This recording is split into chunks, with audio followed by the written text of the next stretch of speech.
Here today on day 2 of MPE Merchant Payments Ecosystem in Berlin. It's been another jam-packed day full of interesting conversations. I'm sitting with Eelco Dettingmeijer, CCO of PPRO. How are you doing today? Very good. Nice Glad to be here. hear it. Had a nice show so far.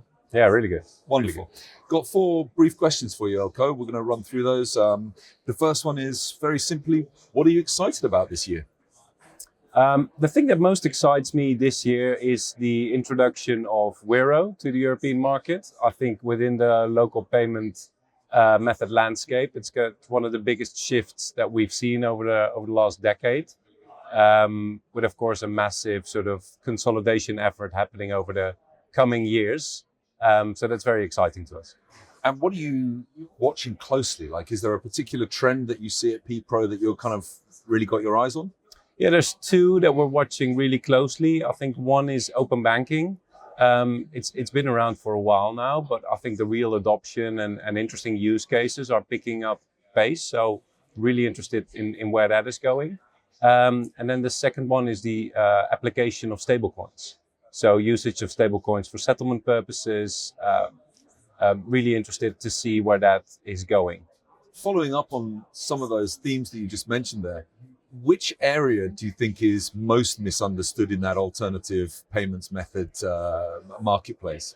Yeah, I think it's already in the word. So it's not that alternative. So people still refer to it as alternative payment methods, where we as a company really focus on the fact it's local.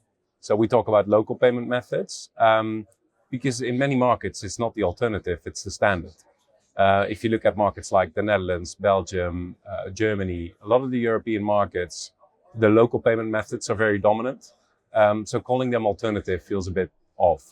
So I think one of the things that I found really interesting is just how local payment methods are growing and growing. It's almost like an explosion of this type of payment method. So how does a company like PPRO stay in touch with all of the markets you're involved in, all of the local payments methods that are coming out of these, the new ones that are being developed all the time? Yeah, it's a great question. I think as a company, we really focus on fully understanding the European landscape as well as Latin America. I think there's a lot of companies out there that try to do everything. We really narrowed down our strategy and our focus on those 2 main geographies. And we stay really close to what buying behaviors are.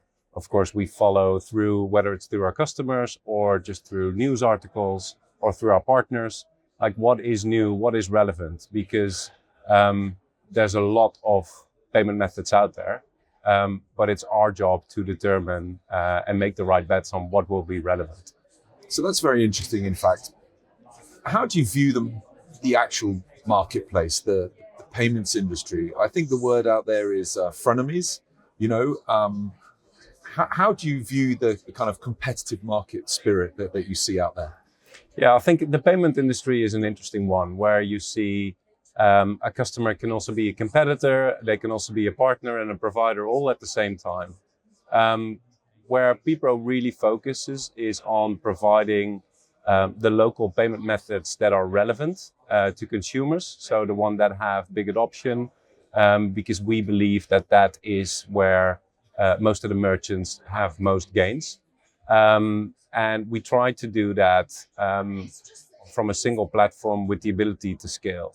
So making sure that we offer all the right local payment methods, the ones that are relevant, through an easy to integrate solution. And we do that at scale. Brilliant. Eelco, thanks so much for your time today. I hope you enjoyed the rest of the show. Really, thank you.